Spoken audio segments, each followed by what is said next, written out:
Good evening and welcome to the September 11th, 2025 meeting of the Historic Preservation Commission for the City of Bangor. My name is Edmund Cherneski and I am chair of the commission this year. I will now ask our commission members to introduce themselves, starting with my vice chair. Liam Reardon. Nathaniel King.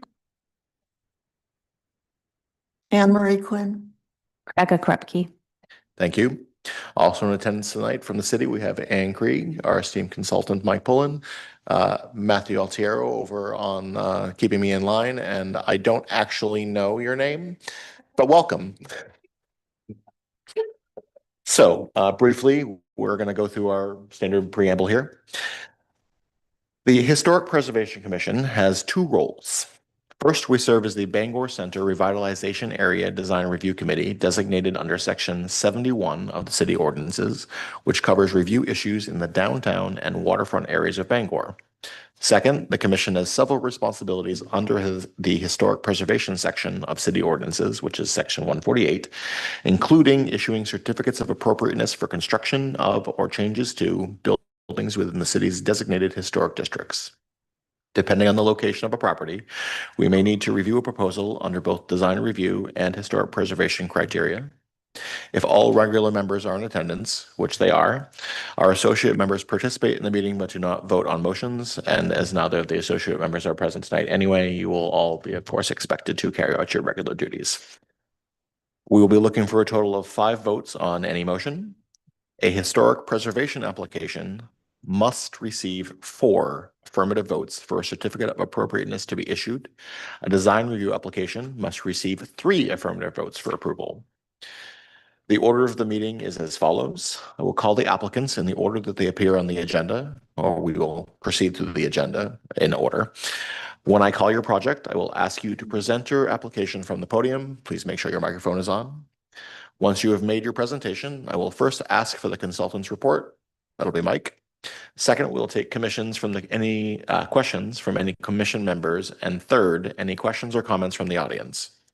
When questions are completed, the commission will have a discussion of the proposal and the standards of review under which the proposal is being considered. When discussion is complete, the commission will take action on the proposal to approve, deny, or otherwise handle it.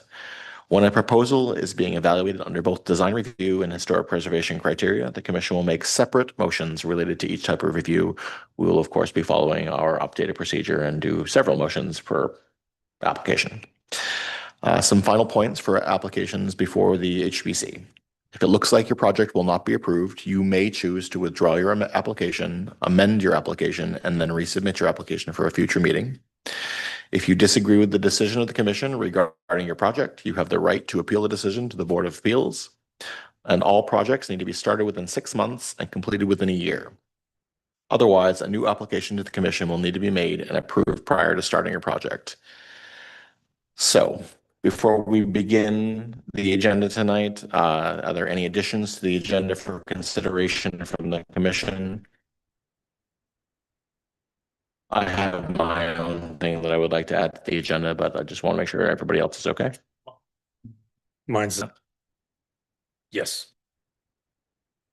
I'll add something to the agenda. It's just a comment for city staff. I was looking at the first page of the application form, and item C in required supplemental materials, I think might need to be reviewed and some consideration given to what is considered a complete application. Talks about a site plan, including buildings and exterior features as they now exist and adjacent buildings, which is something I don't think we typically see, but does seem to be requested on the application form. Liam, I will put your point on discussion after application, if you're amenable to that. Yeah, it's not necessarily for discussion, just to call staff's attention to for them to consider. Okay. It might move in conjunction with what Nathaniel and I would like to discuss, which is a secondary meeting for the month of September to discuss our standards and protocols. All right, Nathaniel. And we will again look to make that discussion after we have reviewed the certificate of appropriateness, so as to not keep anybody here if they don't wish to be. Okay. So on our agenda, the first item we have is the approval of the meeting minutes. This is under old business. Did any of the commission members have any objections or corrections to be made to the meeting minutes as written? I just point out my name is misspelled throughout. I apologize. We'll fix that. Thank you. Liam, would you like to move to approve the minutes with the amendation for your name? I make a motion that we approve the minutes for the August meeting with the correction of my spelling. A second, yeah. Thank you. We will, as always, do a roll call vote. Rebecca, Yes. Anne Marie, Yes. Nathaniel, Yes. Liam, Yes. and I will also vote yes. Meeting minutes are approved for the August 14th, 2025 meeting with the amendation of Councillor Reardon's name. All right, so now we're on to the adoption of findings and decisions for 18 West Broadway and 120 Park Street, which is what we issued certificates of appropriateness for last meeting. Someone just needs to move to adopt. I move to adopt. Oh, are you? Go ahead. Yeah, I moved to adopt. But we haven't accepted A it. second. All right, we will again proceed with a roll call vote. Rebecca, Yes. Anne Marie, Yes. Nathaniel, Yes. Liam, Yes. and I will also vote yes. Move to adopt them. I will pass my copy around for signatures, and if that's okay.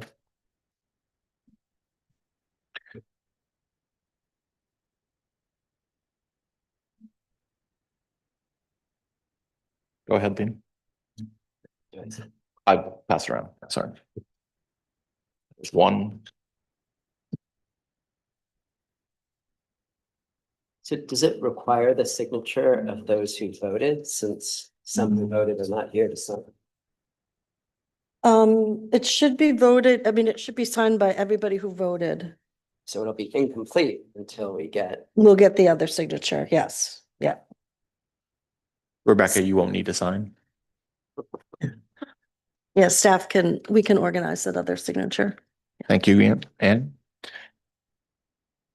I'll just give you guys some time to finish signatures. We'll pass it back and we'll move on to new business. In the meantime, if the applicant is present and would like to approach the podium, just to be prepared, they're welcome to do so. That would be Stephen Thomason.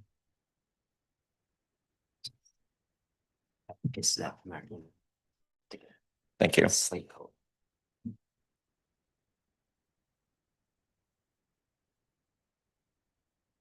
Go like that one.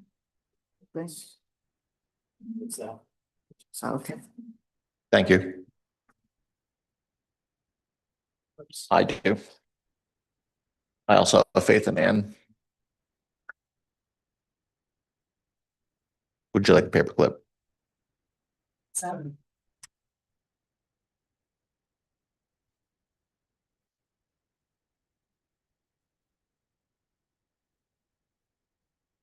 Oh, handheld. Now remember not to walk around. There you go, Anne. Before we begin here, actually, I'll address that after he presents his piece. So for everyone, this is a certificate of appropriateness for 42 West Broadway, map lot 022-053, the Whitney Park Historic District. The applicant/owner is Stephen Thomason, who I assume is the person standing at the podium today. Yes. Okay. Approval has been requested for a certificate of appropriateness to remove the existing slate roof and replace with slate-like asphalt roofing. And again, the property is located at map lot 022-053 in the Whitney Park Historic District. For the applicant, please present your application. Basically just said it. We have a failing slate roof that it's a little over 115 years old, probably even older than that. And whenever we bought the property, we were told that it just required minor maintenance, maybe $500 every few years. It's actually been about $13,000 over the just 3 years. And it's still just, there's shingles falling constantly. And I think I took a picture and showed you one that was just in our front garden bed. So I've gone around, got quotes from pretty much everyone I could think of to repair it. almost no one gets back with me because the two guys that used to do it, one is now deceased and the other one has since retired and is no longer answering my emails. I tried to reach out to multiple companies to repair it. No one will get back with me except for one who says that they don't work with slate. So my only other option would be to go to Massachusetts, and they don't repair, they will only replace. Mhm. And one of our neighbors, Carl, and his buddy Rick, got about 13 quotes, and most similar house to mine, the quote was $850,000. So that's far and beyond what we even paid for the house. And so our only other option then was a metal roof or a slate roof, a slate-like asphalt roof, which I have the materials here to, if you want to see, I can bring it closer. Please do. The metal roof was my initial desire just because I wanted something that lasted longer. It just didn't look enough like slate. I personally didn't even pass my test. And that was the best option that was not asphalt. So if you have any questions for me, Ella, do you have anything to add? Okay. And the contractors are here as well if you have any question about the product itself. Okay, thank you. Would the contractors like to present anything specifically, or would you just like to answer questions?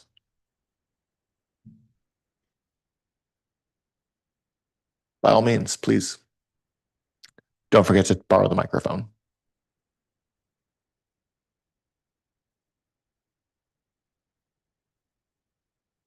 Right.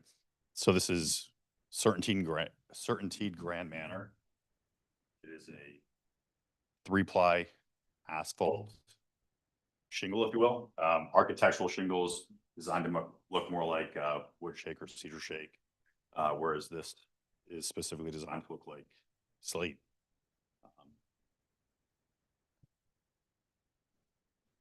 Very heavy duty, very rugged. Is this sample the color that the applicant has selected? Yes, sir. Thank you. That's helpful.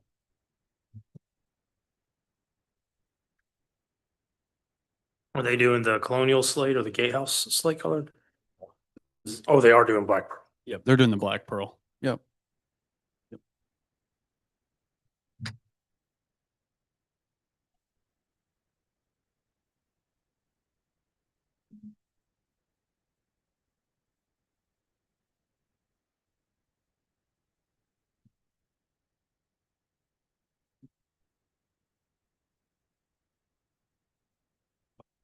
We can save other questions as well.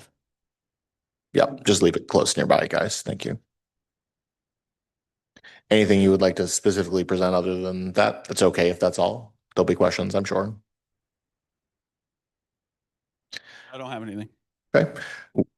Would the applicant like to add anything before we move on to the consultant's report? Not necessarily. Like I said, that's the color that we had picked out. I tried to find some local examples to take pictures of, and there's just not any with that color. So that's unfortunately the best example I can give you. Okay, thank you. All right, if that is the end of the applicant's presentation, Mike, we'll move on to your report, please. Thank you. Just wanted to start with the history of the house. You folks know this, I'm sure, but I'll share it with the commission. This is the Harry L. Parker House on West Broadway. It dates to 1910.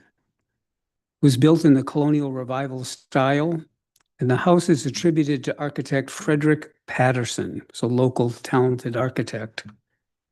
The points that I made, and we can go one by one, or I'll list them off and you can respond to them if you'd like.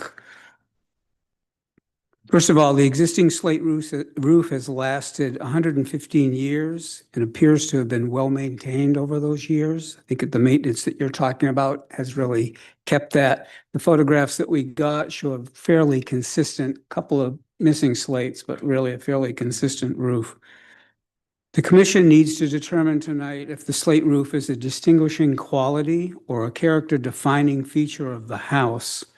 I'll go on and explain what that is later when you get to reviewing that item in your Thank you. review standards. The existing slate is a monolithic, as you can see from the photographs. It's a monolithic dark gray with a slightly glossy finish and has an exposure of about 6 inches by 15 inches. The proposed asphalt shingles are variegated in color. As you can see, they're not consistent. They're much narrower than the existing slate. They're a dull finish. They have a chamfered front edge, which the slate does not have. They're square cut slates. Home Roofing Solutions reported on the roof conditions, stating that the roof had reached quote unquote advanced deterioration. Their website states that they have experience in asphalt shingled and metal roofs, did not notice any expertise in slate roofs. It was not indicated, at least on the website. And the adjacent garage, which is on the property, is also has a slate roof. Re-roofing of the main house would contrast greatly with this original slate roofing material, the adjacent original slate. Those were my points. When the commission gets into discussing character defining features, I'd like to read to you what the National Park Service defines as character defining.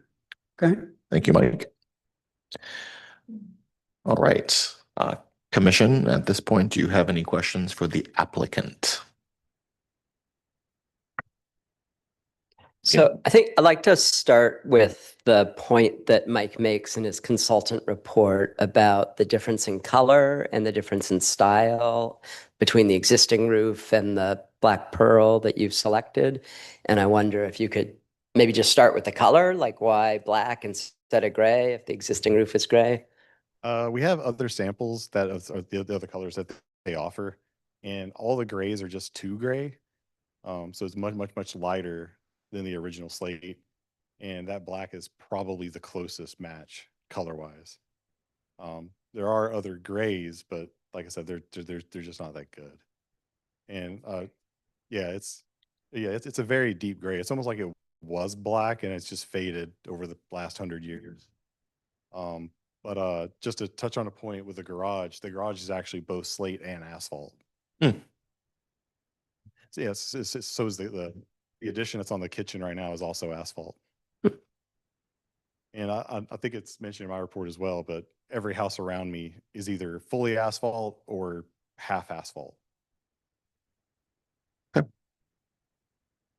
And what about the point that was raised about the cut of the asphalt version? Are there styles that would more closely match the slate cut? There is a style, I'd have to consult to them as what the name of it is, but it is more straight. We felt as though it just didn't look as much as slate as that does in the photos that we saw. But it's very similar to the GAF product that a lot of people use. It's just very, very straight. It just looks super modern.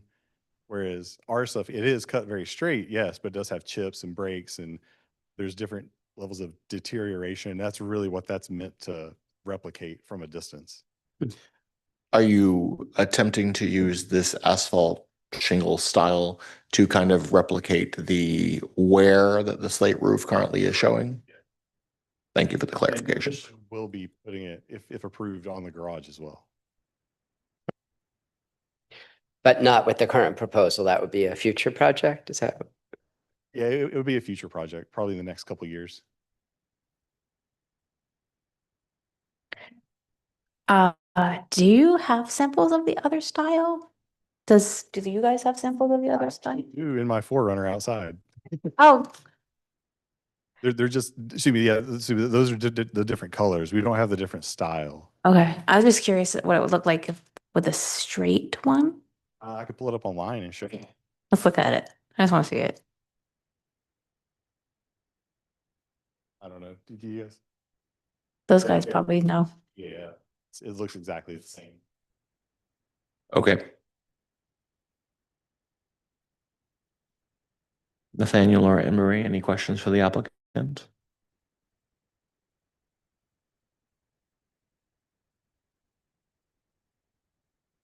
Maybe we could ask a question of the builders while we.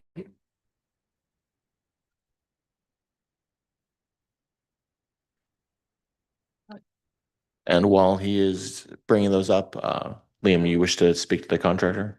So I wanted to ask the contractors that a question that was raised in the consultant's report about your experience with repairing slate roofs. Is that something your company does? They just need the microphone.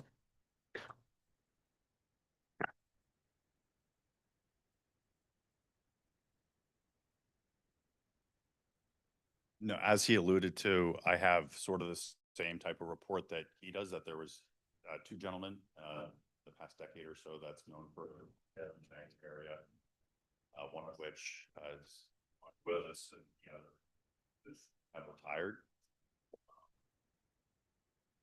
That's the information I have. Homes here in this bodies have these slate roofs. We get calls all the time. Did that. A lot of them are actually. I guess see what he's going with. Shingles? With the, I'm, with the. it's pleasant to hear that somebody's actually trying to Yeah. replicate the slate with an upgraded shingle.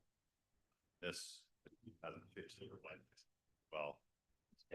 So, but just to the, so, but you do not do any repair and slate yourself. That's not part of your expertise. I don't have an expertise in repairing slate roofs. No. That's fine.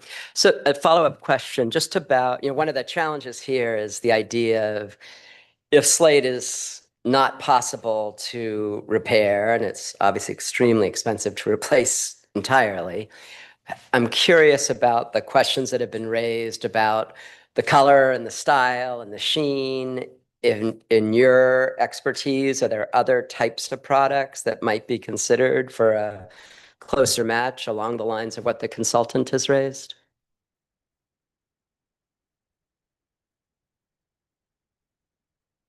There are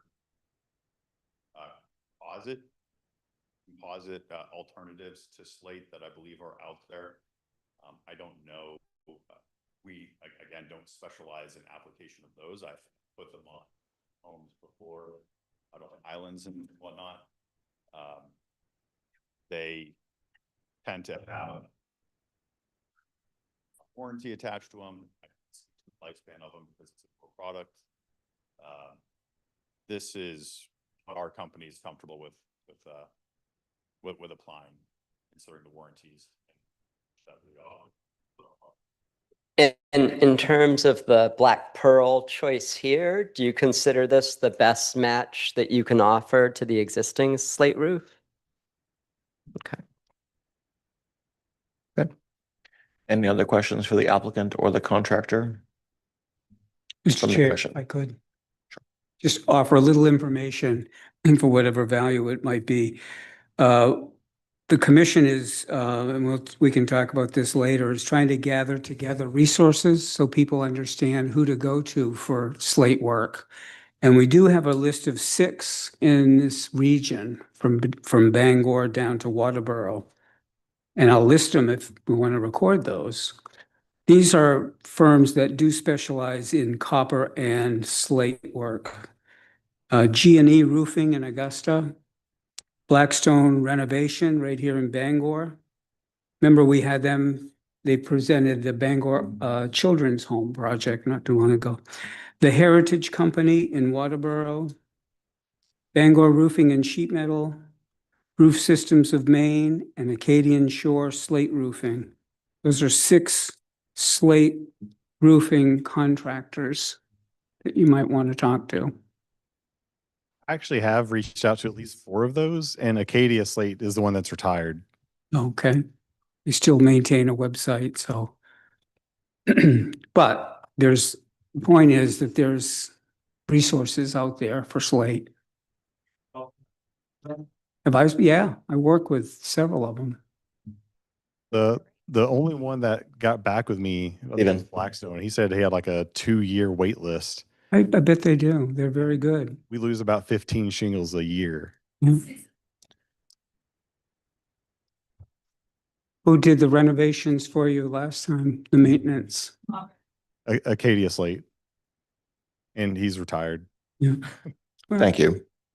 There's 5 others there that you can talk to. The other 4 didn't respond. The only one that responded was Blackstone. Because like I said, I've already reached out to every single contractor out there and called multiple times and emailed times.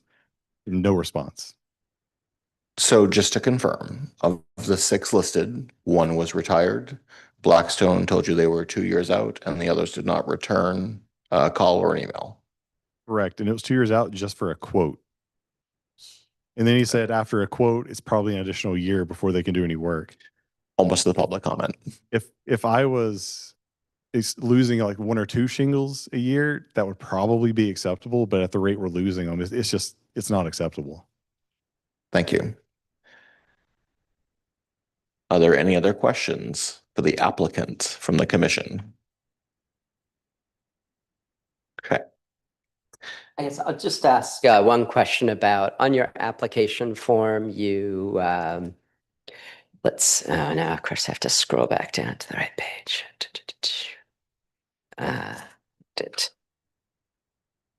Liam, while you're looking for that, can I? Please. So I don't know, So to me, what you currently have on your house looks neat and concise, besides the little ones that are chipped, you know? This one kind of makes it look a little dodgy. It looks like it's weathered more than your actual slate you currently have on your house.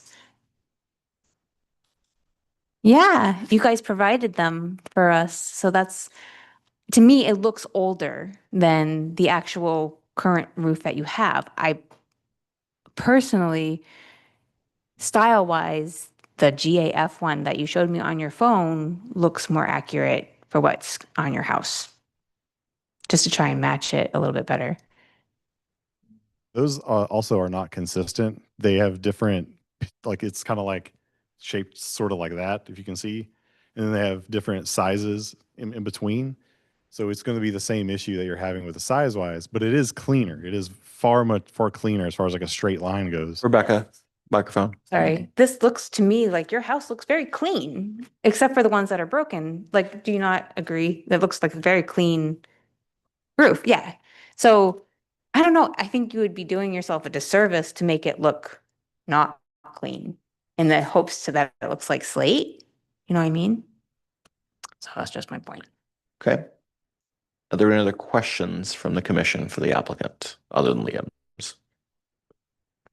So my question is on the application form. Item 3B asks, how will the work be done? And you checked repair in kind, approximation of original feature.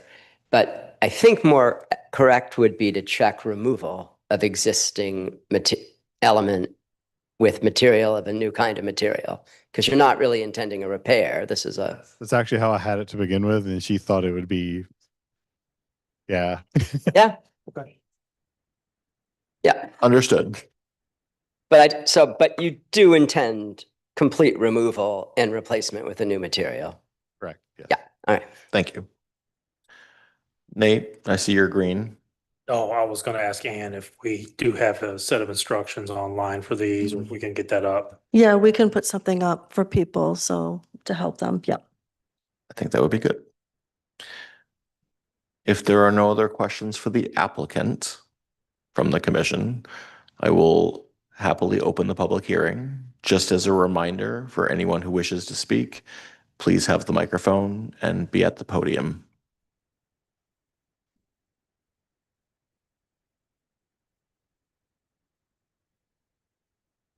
Thank you. Yeah, my name's Justin Cartier. I'm a resident of Bangor.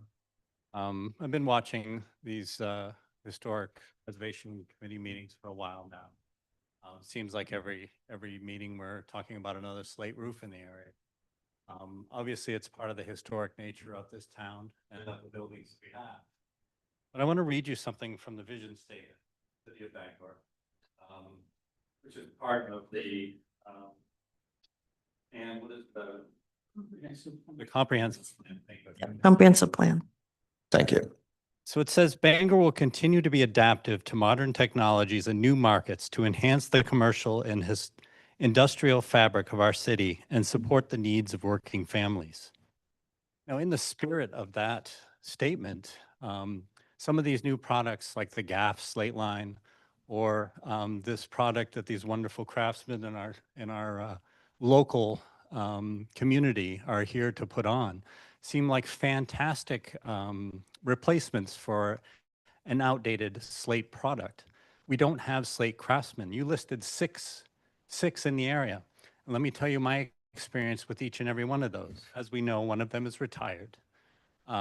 If you could go down the list and list the names off, I'll tell you my experience with each one. G&E Roofing. G&E is the one I have not contacted because I was not familiar with, and they are out of Augusta, I think you said. I'll be giving them a Mike. The next one, Heritage Company. Mike. So Heritage Company. They were not doing quotes until 2028, just like Blackstone. Blackstone, who presented to this, you act like you haven't heard about it before. Mr. Whitecamp's company, I believe, is Blackstone. And they presented at Mr. Farron's first hearing that they would not be even considering quotes until 2028, much like any work. And just like Mr. Farron's property, many of these they're starting to fail. They've surpassed their 75 to 125 year lifespans that slate roofs will live. And there are no craftsmen to continue the maintenance, as we know. And, you know, if we continue down your list of the other 6 there, Hanel Brothers doing business at Hanel Brothers. um, Bangor Roofing and Sheet Metal. Thank you. They do not return calls on slate roofs. And when I stopped in person, they said it's because we don't have the craftsmen to do them. We're waiting to get those people on staff. And that's what I was told in person. Roof Systems of Maine, they will come back and give you a quote, and it's likely going to be 3 to 5 times what your assessed property value is. And that's one of the things the vision statement for the city of Bangor talks about, is helping families like these great folks here that are trying to protect and preserve their historic property by using something that looks, you know, we can get into the semantics of whether it looks like a chipped slate roof or a clean, easy line. But some of these products and innovations are exactly the reason we have slate roofs on many of these homes. These slate roofs were put on there back when there were cedar shingles, and many of them, like roofs we've heard about in other presentations, have the cedar shakes still underneath them, which may have sped up and or contributed to the deterioration of those slate shingles. And this is, yeah, we're not asking anybody to go back to cedar roofs, are we? Obviously, we don't have the same issues we had 100 years ago with the risks of fires coming through, although if we continue the drought we're in, we may very well.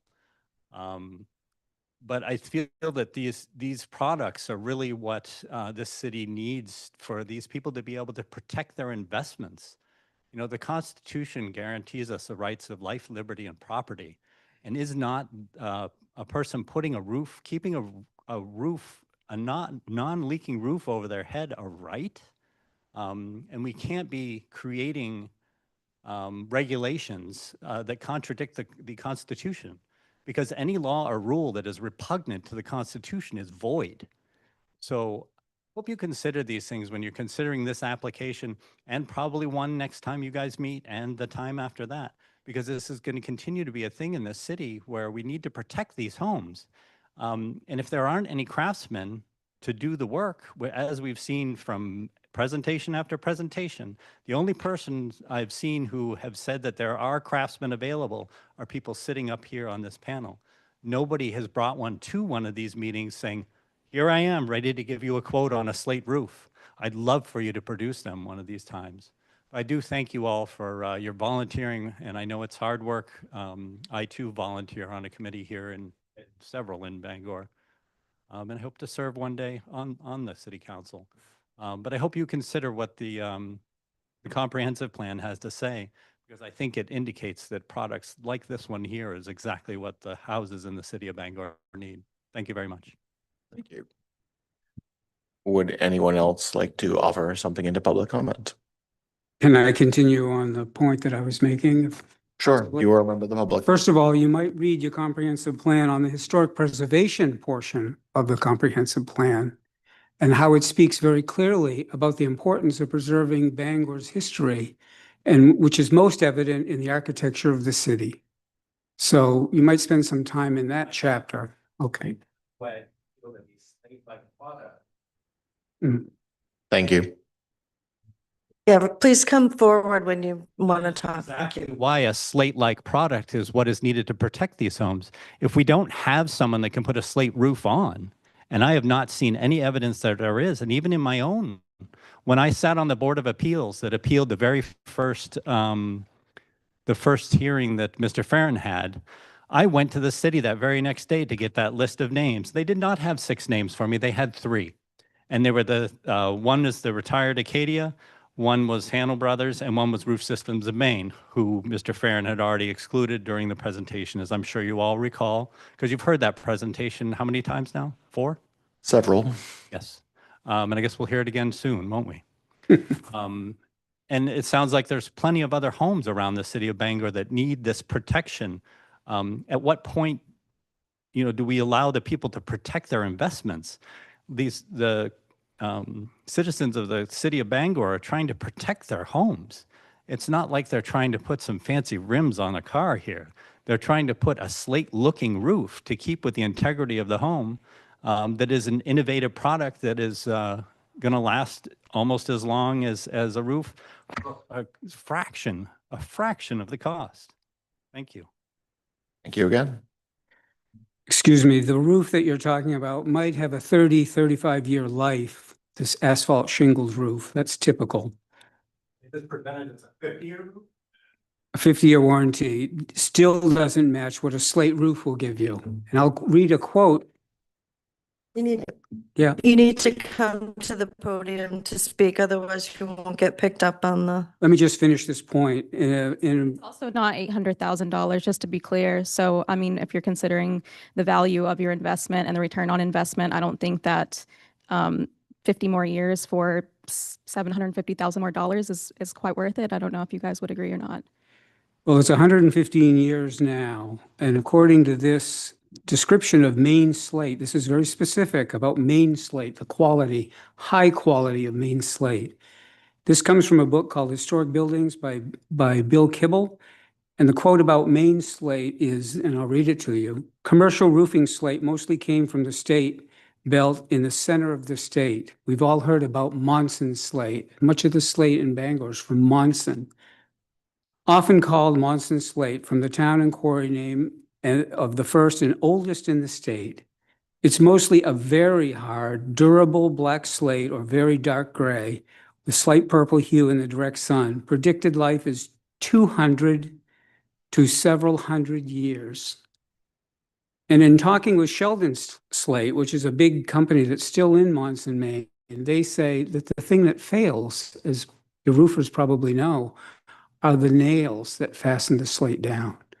When the slate moves over time, it shears off the heads and the slates slide out. That is something that with maintenance, and I'm sure you've had this done, they'll go back up, they'll remove the slate completely, reset the slate and refasten it. That's doable. That's probably the work that you've had done. But I would ask you who is going to replace those nails? We've already presented that there is nobody available to do that maintenance. So I ask you again, who? Well, you mentioned Hanel Brothers. I didn't even have them on the list, so we're up to 7 that I listed. 1, I guess, is retired. Well, No, you've got the list. Bob Ruddy from Acadia Slate, he's basically told me he wouldn't touch any slate shingle that's not fallen. And the reason why is because they're so brittle that as soon as he touches them, they just shatter. So in his mind, he would only replace the ones that had currently fell. And has that been your experience when you've maintained it over these years? He's been the only one who's been maintaining it because we can't get a hold of anyone else. So when he maintains it, does he break the slates? Is that what he's saying? He does break slates by accident just by simply touching them with a ladder, like laying his hammer down, it'll snap. Like if you look at the photos of my house, like some of those look great. They're gray, they look strong. Some of them are very, very corroded, and those are the ones that typically fall down. And if you look, about a quarter of my roof is corroded. So if I could ask, when was the last time he maintained the roof? 2 years ago, because that's when he retired. Okay. So it's been well maintained. I would say if you saw it in person, you would see the corrosion that he's talking about. It looks a lot better in those photos than it actually is in real life. I would also like to ask you if you understand what a bottleneck is, because you proposed 6 potential slate roofers that could potentially help us maintain our roofs, but how many homes in Maine have slate roofs? How many are at the failing point because they're all at least 100 years old? I mean, I just don't understand, like, even if we all called those 6 companies, that there's no way that we would all be able to get on the list in time. So we're talking about leaking roofs and continual damage each year exponentially until the homes have other issues because of the roofs. So I just want to let that be known that that's an actual issue. I don't want to see the city go downhill. We moved up here to be part of this community and we love being here. But I just don't think that it's livable in that way for a lot of families, including us. So I just want you guys to understand like the long-term impact, not just the visible like aesthetic of a home. Thank you. So I wanted to speak on 2 things. One will be, so location of a missing slate shingle, and how that repair looks much different, say in the middle or bottom, wood towards the top of the roof. If you've ever had like an asphalt retab shingle blow off because of a windstorm, and that's in the middle of your roof, what has to happen is you need to bend that shingle up, okay? And then nail the shingle. Pliability comes into question. With slate, not much bending is happening. You're actually removing those shingles in order to nail slate shingle that may be there. This is where a lot of the breaking of those slate shingles happen. And that's why a lot of people aren't willing to take on, you know, especially if it's a contractor that's going to come into a historical society or a historical district and risk breaking a bunch of the shingles and being liable for it. You're not going to have companies touch that. You're just not. We've probably replaced, I mean, I can think of 50 roofs to 50 to 100 within a 2 to 3 mile radius of this location here. And we've done maybe 4 of this style of shingle. People with mansards and people with those beautiful homes that have slate are just going right to architectural. This is a step up from architectural and where you guys should consider going. Thank you guys for presenting this material and giving you guys an option that is affordable. How much was the cost of this quote? $40,000. $40,000 compared to $800,000. You're getting 50 years out of it. It's the math is pretty decent. The other thing with researching other companies and what they offer, we're in a Google age. You're going to find lots of people listing the word slate as a keyword. So when people with a slate roof have an issue, they're ranking. Does that make sense? Okay. Just because they're listing slate as an offering doesn't mean that they can do it. Sure, they'll come out, they'll give an offering, but they're going to be trying to switch you to another product. That's just the nature of the business. You guys might find that quite a bit with wooden gutters.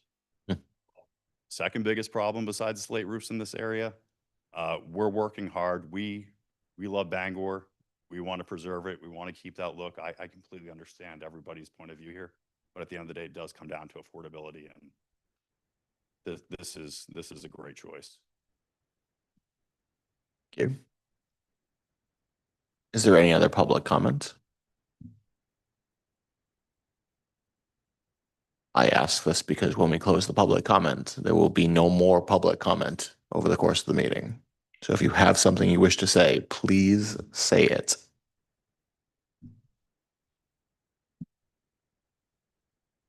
Just going to add one more thing. I hope that this board is keeping an open mind tonight. You know, we continue, like I said, to hear about these slate roofs, and they're going to continue to come up. What kind of financial hardship, you know, where's the line? If a house is assessed at $500,000 and a slate roof is $500,000, is that an acceptable thing to keep with the original conditions? What about $1 million on that $500,000 assessed home? Where's the line on these things? And where is the craftsman? You know, we have a list of names, but nobody has been able to confirm any of those names, myself included, and I've tried. I haven't to call. And I'm going to continue looking around the state. I love the city, and I would love to see us be able to keep these, you know, products like slate roofs. But if we don't have the craftsmen to do it, are people expected to keep a leaking roof over replacing it with, you know, a product that's available and affordable for people to protect their homes and keep their heads dry. I really worry about the message that we send to potential home buyers in the city of Bangor. If we continue to hold people hostage to the needs of the Historic Society and not the needs of a homeowner. Thank you, and I really do hope you keep an open mind tonight and rule in favor of this and give them their certificate of appropriateness for a slate-like product on their roof to keep their heads dry. Thank you. Thank you.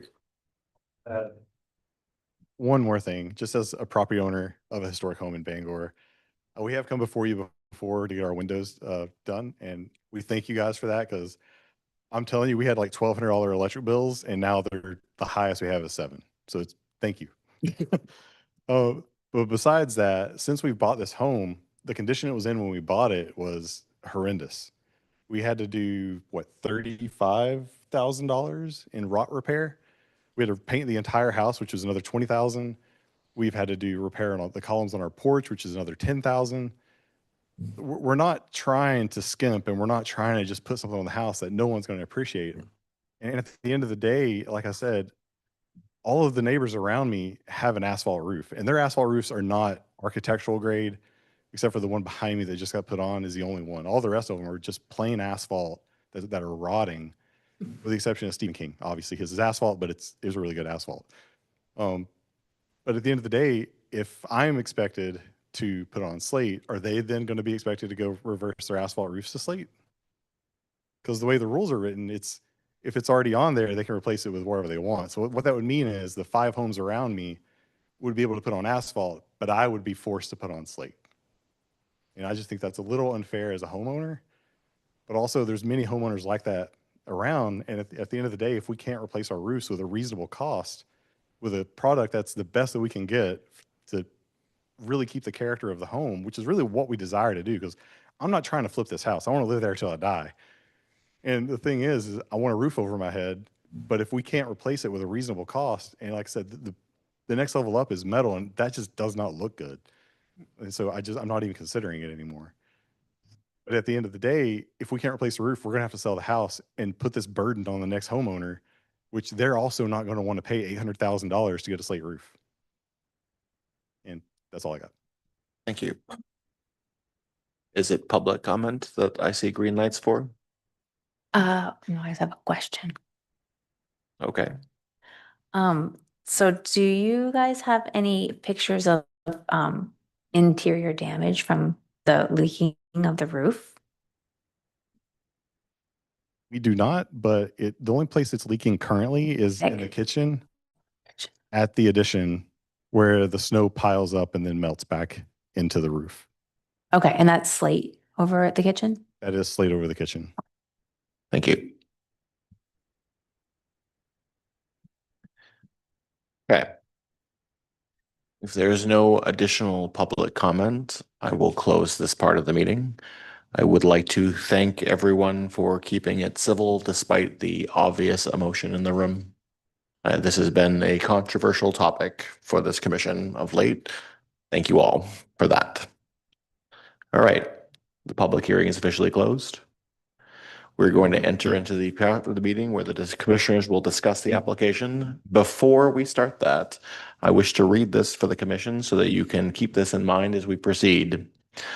Only information provided in the application or revealed in the discussion with the applicant can be acted upon. Comments should be limited to the review of standards and features under the purview of the commission, which would be design review, if applicable, and the certificate of appropriatenesses, and the Secretary of Interior's standards for rehabilitation and treatment of historic properties. Are we clear on that? Nod, thumbs up, just so that I know. Thank you. Okay. Let's begin. We can proceed, if you wish to have general conversation, we can do that, or we can proceed through our packet and take kind of things point by point for discussion. I'm amenable either way, but I just want to make sure we cover everything.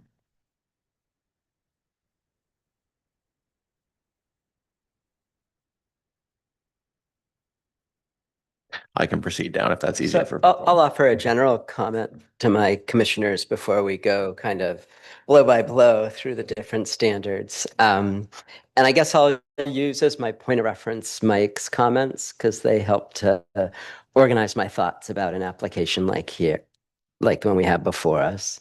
I mean, on the one hand, clearly Slate is a very impressive local product.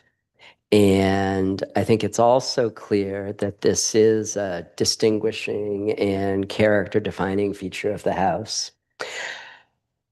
At the same time, I do believe the owners have made a good faith effort to find someone to ideally repair a slate roof, right? That is really our hope, that this product is uniquely durable and incredibly environmental sustainable. And the hope is that there would be craftsmen who could do the work to repair it.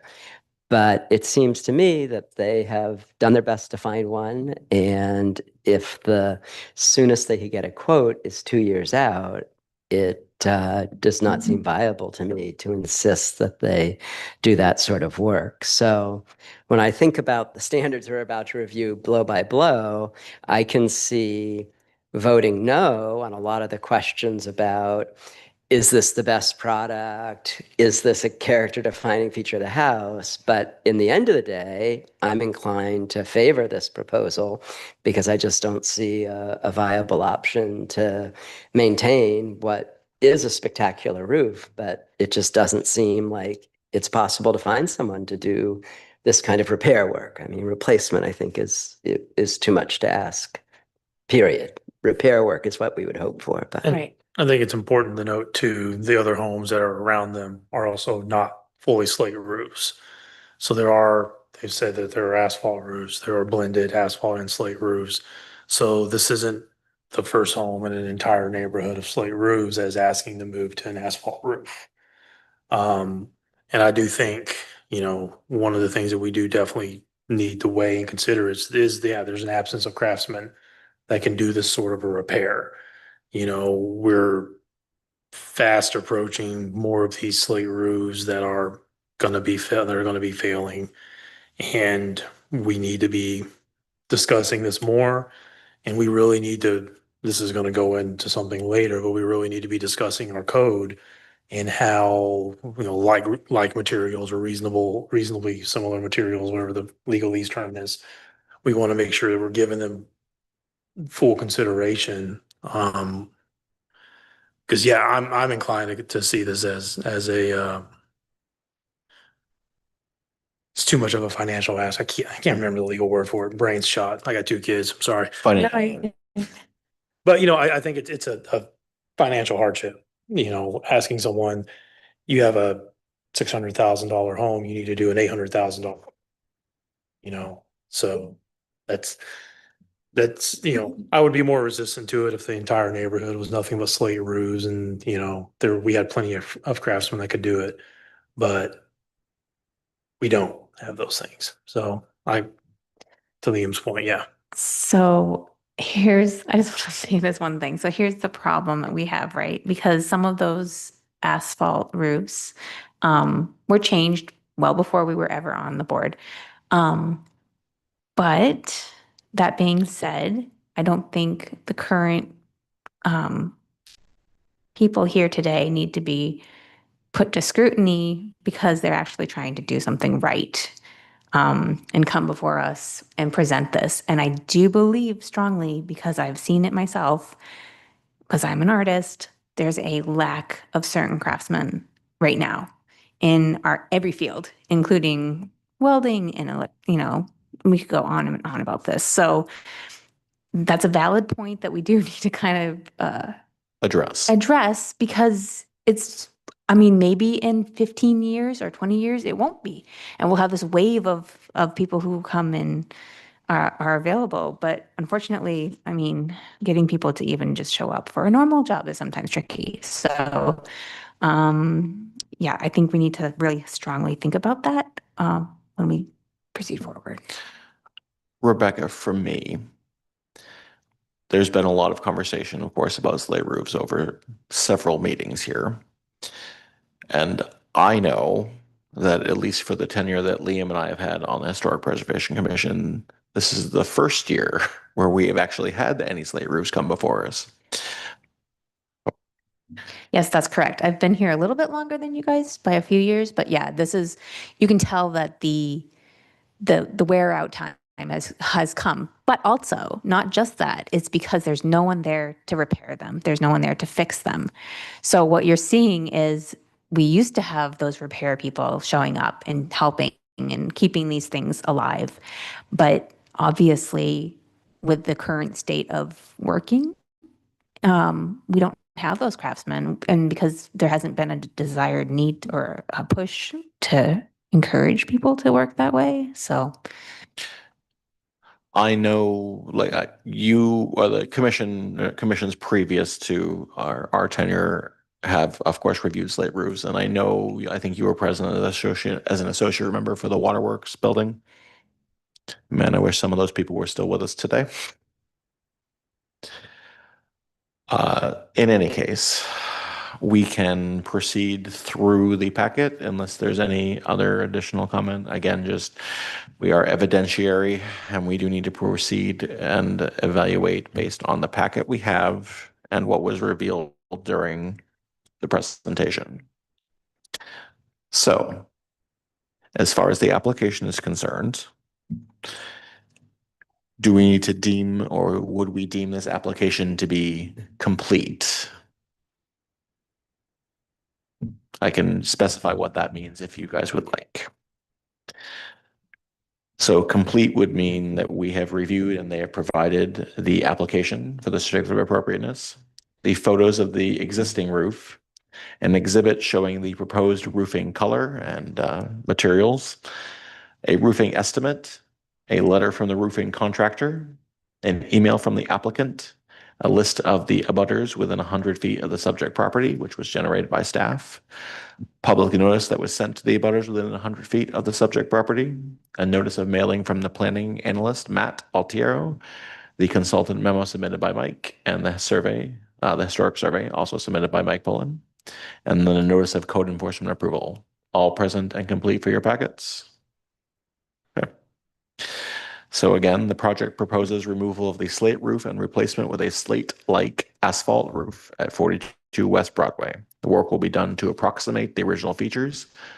Since the project is located in the Whitney Park Historic District, it must receive a certificate of appropriateness under section 148-8 and under 148-9E. The commission may issue a certificate of appropriateness where the standards otherwise set forth in 198-9 are not met, but where the commission determines that failure to issue the certificate would result in undue hardship to the owner of the property. And as Rebecca, you stated earlier, this is the crux of the dilemma because historic preservation commissions and slate roofs have a long history. Not specific to us necessarily, just in general. So from a procedural background, the application was deemed complete. The applicant paid all applicable fees and the proposed project is a certificate of appropriateness. Are we all in agreement? And do we need a motion to agree on that? Correct. I'll make a motion that the application is complete. Second. We'll do a roll call vote. Rebecca, yes. Yes. Anne Marie, Yes. Nathaniel, Yes. Liam, Yes. and I will also vote yes. Application is deemed complete as of September 11th, 2025 meeting of the Historic Preservation Commission. Passes successfully. Moving on. Motion, I suppose that they've paid all fees and that this is a certificate of appropriateness. Issuing. I make a motion that the applicant paid all applicable fees. I second. Thank you. Roll call vote. Rebecca, Yes. Anne Marie, Yes. Nathaniel, Yes. Liam, Yes. and I also vote yes. Got ahead of myself. Motion passes successfully. And then we have the proposed project is a certificate of appropriateness. I make a motion that the proposed project is a certificate of appropriateness. Thank you. Second. Second. Thank you. Rebecca, Yes. Anne Marie, Nathaniel, Yes. Liam, Yes. and I also vote yes. Motion passes successfully for procedural background. All right, so now we're going to get into the meat of this. We're looking at the evaluation standards for 148-9A regarding general standards. So we are looking to see if the application satisfies the Historic Preservation Code requiring that any alteration, construction, movement, or demolition will preserve or enhance its historical and architectural character. As a reminder, they cannot meet the provisions that are set forward in this. If there is undue hardship, we can work past that. So I'll make a motion that in general, the proposal enhances or preserves the historical and architectural character of the property. Is there a second for that motion? Second. Thank you, Nathaniel. Rebecca, Yes. Anne Marie, Yes. Nathaniel, Yes. Liam, No. and I will also vote no. So that would be a motion fails successfully, I believe. That's correct. To phrase, Mhm. phrase that. To phrase that. Okay. The project meets the evaluation standards of 148-9B regarding renovations, alterations, and repairs. We are looking to determine that the application satisfies the Historic Preservation Code requiring that the rehabilitation work does not destroy the distinguishing qualities nor character of the structure and its environment, and that the removal or alteration of any unique architectural features is avoided wherever possible. So I'll make a motion on 148-9B that the proposal does not destroy the distinguishing qualities or characters of the structure. Is there a second? Second. All right. Rebecca, Yes. Anne Marie, Yes. Nathaniel, It's a tough one.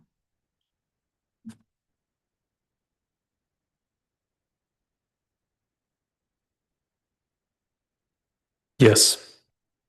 Liam, No. and I will also vote no. Measure fails successfully.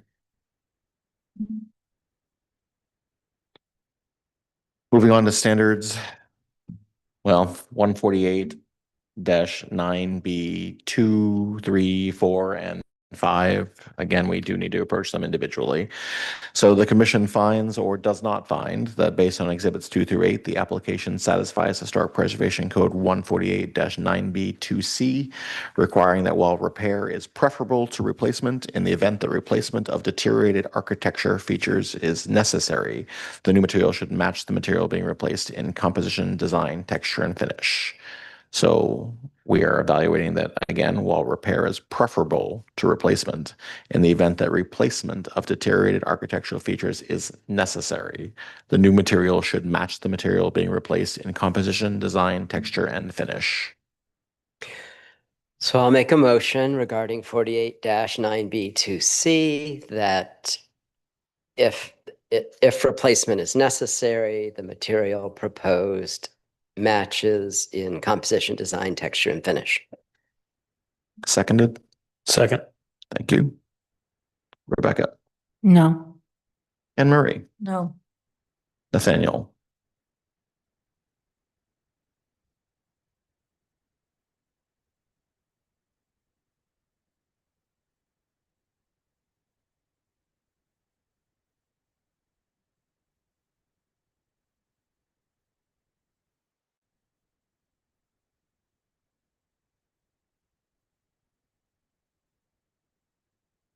Yes. Liam, Yes. and I will also vote yes. But in this case, the motion still fails successfully, I think is the term. So we need 4 for a superior purpose.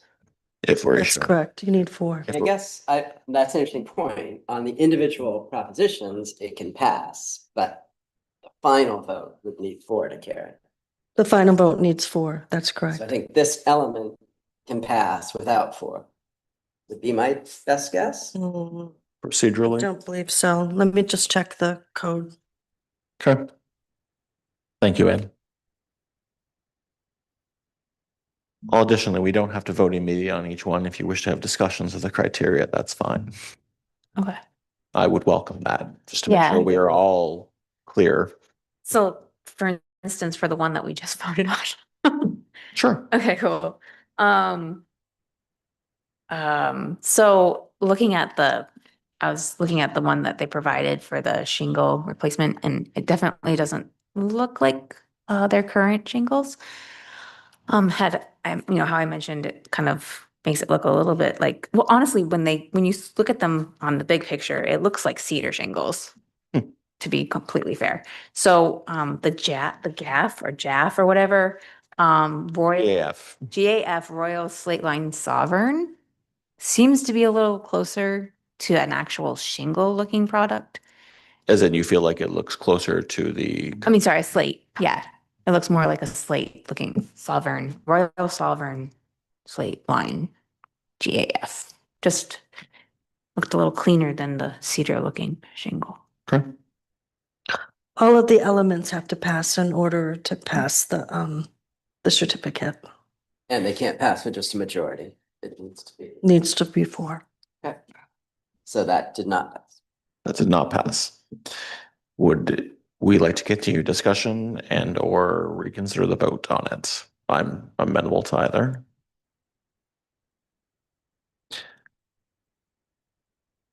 Liam, from your perspective, you feel the new material does not match?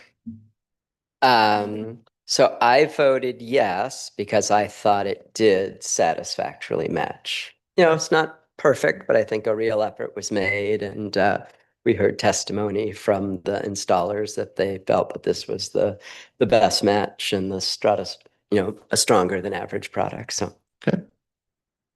Yeah, I agree. I feel like it's more than adequate to what they need to be visually.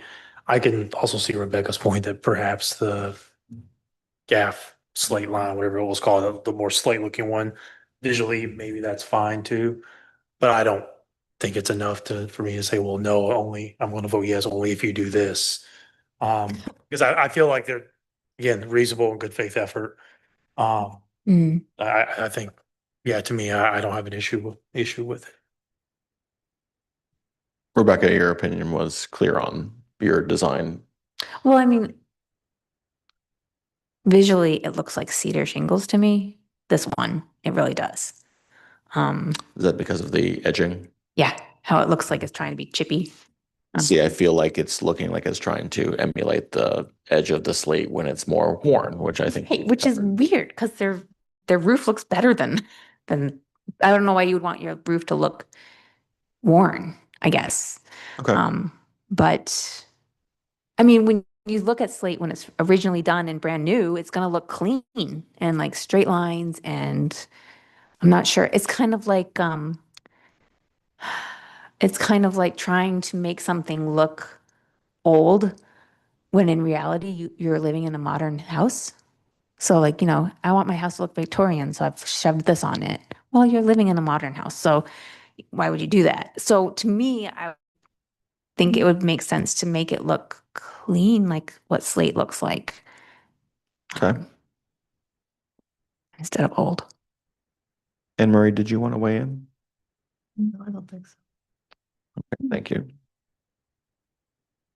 But is this like the defining point where like they can have their approval or not approval? no. Okay, Not yet. good.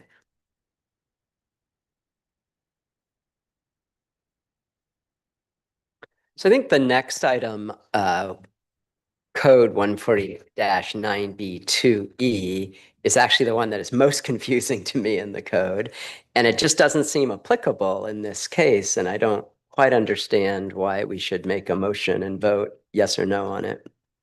And this pertains to a change that has taken place over the course of time that has acquired its own historic significance and thus should be retained or preserved whenever possible.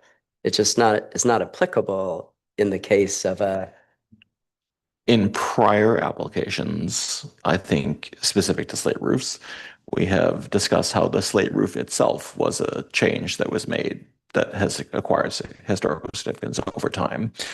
As an example, And the commission can also find that it's not applicable Okay, and pass that okay. as a motion. thank you, Ann.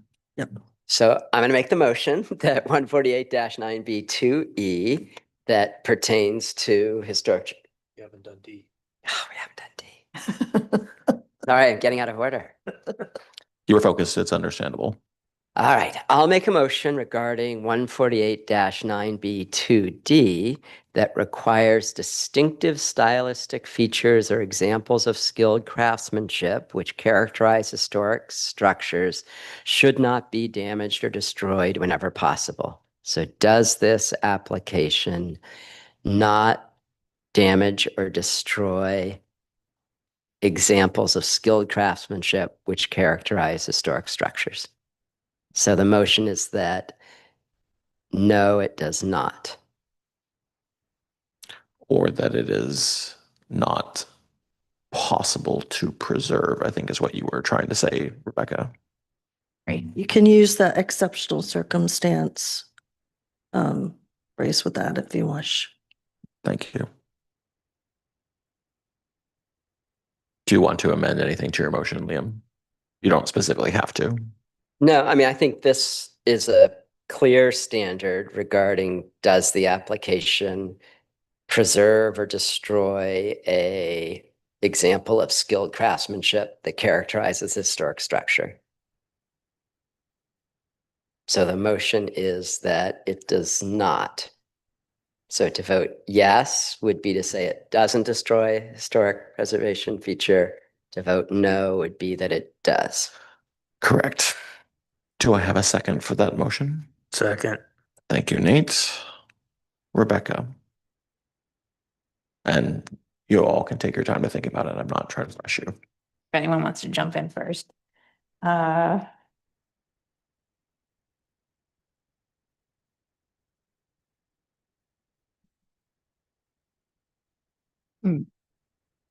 The wherever possible is interesting, right? Because that gets into the discussion of the craftsman not being available. So That is an interpretation Yeah. that you can make. I would say yes, because the craftsmen are not there. Okay. Anne Marie. Can you on? Yes. I can hear you, but just want to make sure. Nate, Yes. Liam, I'd vote no.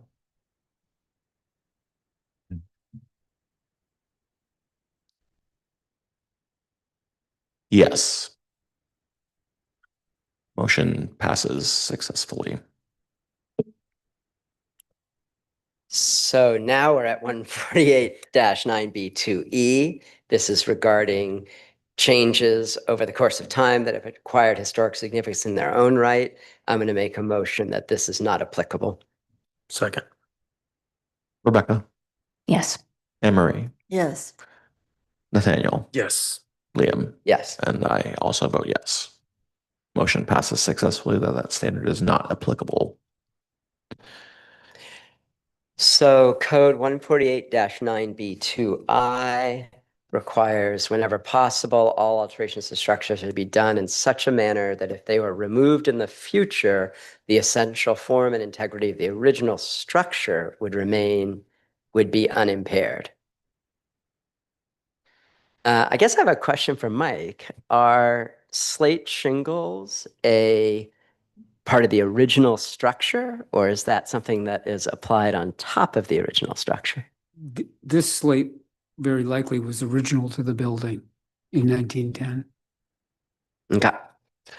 So the motion is yes, the application will. I usually interpret this statute as, is it reversible? Right. So a yes vote would say the form and integrity of the original structure would be unimpaired. A no vote would be that the form and integrity of the original structure would be impaired. So that's the motion on 148-9B2I. Thank you. Seconded. Second. I'll give everyone a moment to think before we roll call.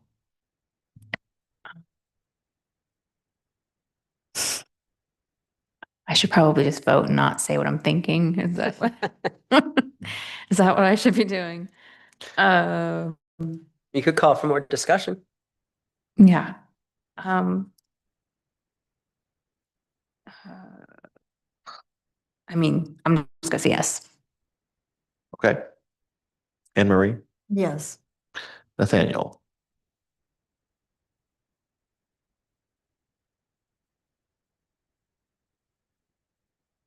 Yes. I'm going to vote no.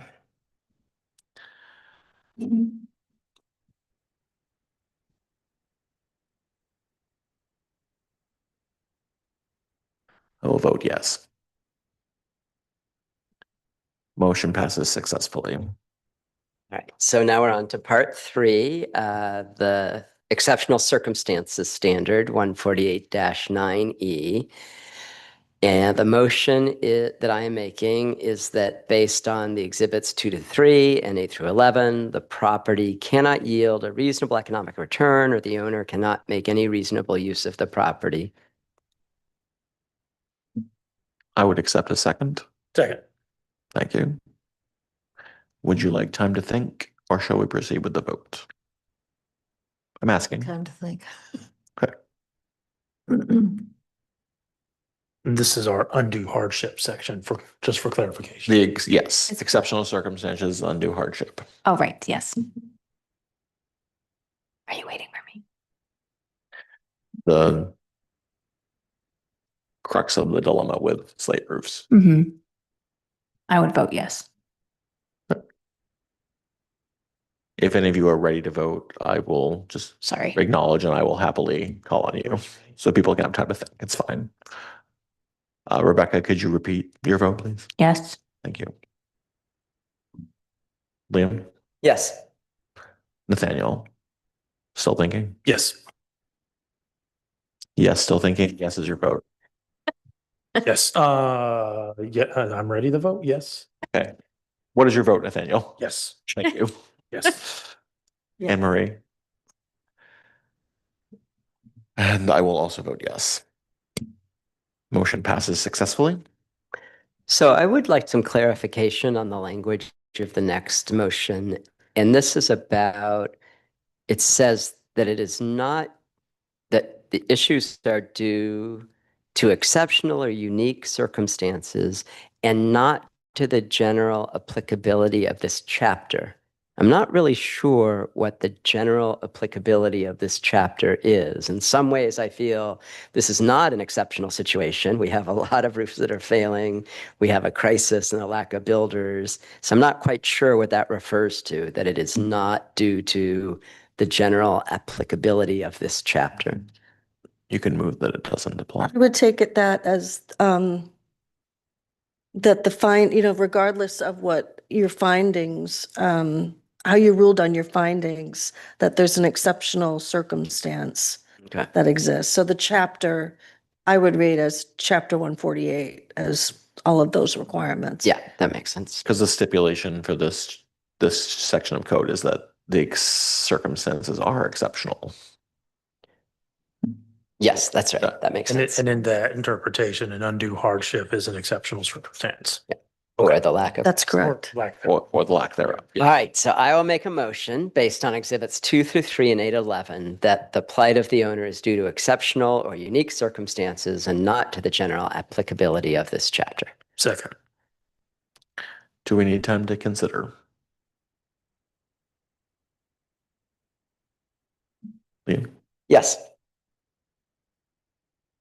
Yes. Anne Marie? Yes. Yes. I will also vote yes. Motion passes successfully. Our next section is the commission finds or does not find that based on, One more, right? did I skip one?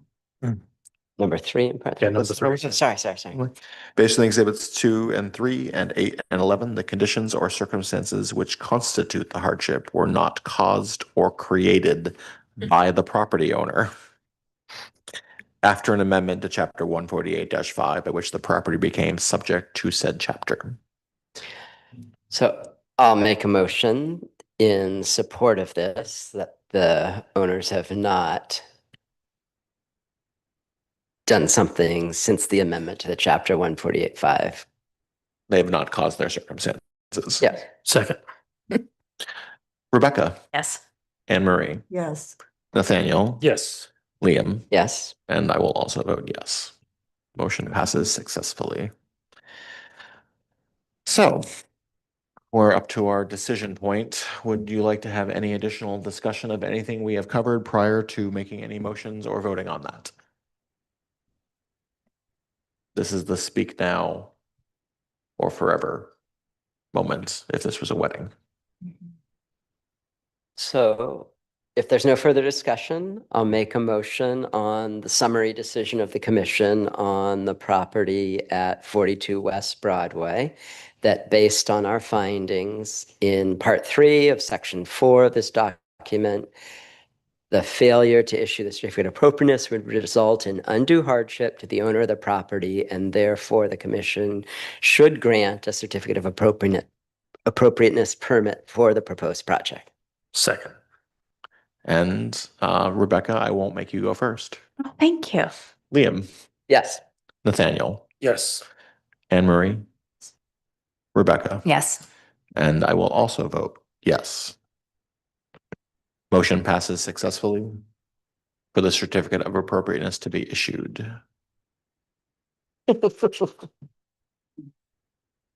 Again, thank you for everyone for your time tonight. I appreciate everyone's public comment and informative discussion. So that was the scheduled new business. Before we adjourn, I just have the 2 points that I wish to cover or discuss with the commission. I would like to propose that we set a date for a second meeting in the month of September specifically for the purposes of reviewing applicable code, making recommendations, and procedural structure for our business or for our commission. I especially would like to kind of review the opening statement with everybody to make sure we're aligned with the city's vision statements and criteria and statutes. I know, Rebecca, that's been like passed down from commission to commission, and I don't know who necessarily created it in the first place. I know Liam has revised some and I have revised some, but I have actually printed copies so that you could have them so that we could discuss at another meeting. But That sounds great. okay, we do need to set a date. It has to be at least 2 weeks out. Yep, in 2 weeks. And I just wanted to add that staff is, we are working on, just in response to some of the comments that commissioners have made, and also some requests that citizens have provided, are, working on some proposed changes. So, maybe at that meeting, we could, present as well. I would love that. I would just like to be able to have kind of a conversation and specifically designate or around our structure, how we operate, what we do, and what standards we hold ourselves to, and whatever the city is looking for, so that we're all clear on that. And of course, it has to be public record. Right, exactly. And the big thing too that I think is worth talking about in that is the updating the code, that camp that some of us were able to attend. There was a Yeah. lot of great talk about Great. that your code is a living thing. It's not sort of a thing set in stone that you don't change, that it needs to change and adapt as, as times change and adapt. And I think, especially with what we've seen lately with some of these slate roofs and like materials and the lack thereof of some craftsmen for certain things, we really need to take a good hard look at our criteria. And then also, because I'm the one archaeologist, we need an archaeology thing. And I would love to be able to have a good conversation about some of the stuff that Nathaniel and I both sat through the camp trainings, and I know Matt and Ann did as well.